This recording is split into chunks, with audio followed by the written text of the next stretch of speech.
tell you a little bit about the work we do in the South Bronx and hopefully give you some ideas of ways you can think about, creating an opportunity for yourself to be having a green job wherever you're at.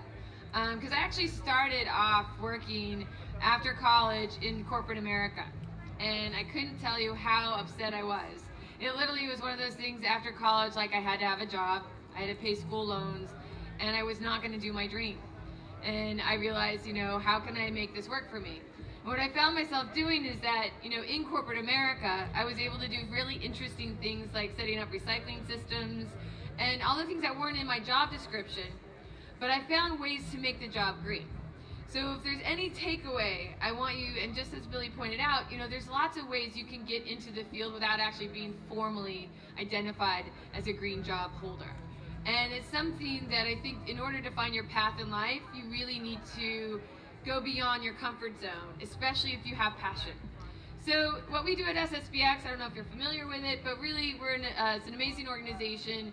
We've been offering green job training programs for the last 6 years, and we offer in 2 different tracks. And the folks we train are actually folks who face numerous barriers to employment. So even before this economic crisis hit, these are folks who are not getting jobs. And what we're doing is we're giving them the tangible skills, the hard skills, learning how to install green roofs, solar panels, how to weatherize buildings, make them energy efficient, resource efficient.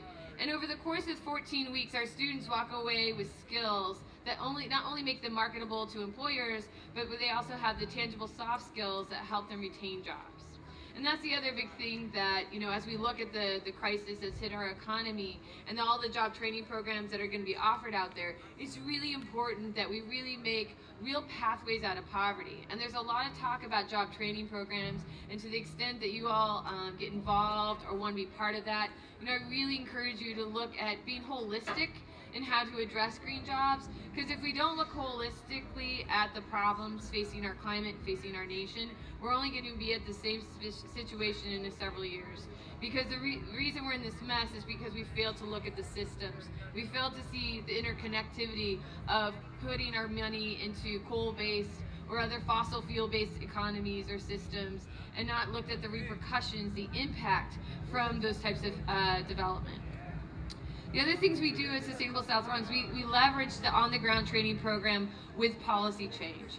And what we do there is that we actually work in coalitions. We work with other CBOs across New York City and the state, and we work at creating policy change that creates the demand for green jobs. Because it's one thing to train folks, but at the end of the day, if there's no one hiring, what's the point?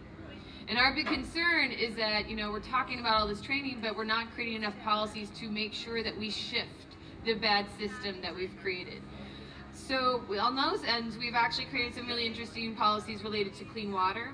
We have passed in a coalition in the city of New York now has to do a cost-benefit analysis before they build a sewage treatment plant. Because as you might know, a lot of the polluting-based systems and companies are actually tend to be situated in low-income communities. And in New York City, those are communities of color. So the one way to fight that is create policies that don't allow this to happen in the first place. And the other benefit, of course, is the fact that these policies are creating the demand for these types of jobs. And this is something that everyone in their community can do. You can be part of the creation of policy change. Why would we want to invest $500 million in a sewage treatment plant if we instead invested that same amount of money on a green roof system for all the neighborhood? What if we started putting more trees and green spaces? And those are jobs that are going to be needed not only to install, but also to maintain and make sure that those things exist. So our policy work is directly linked to the job training programs.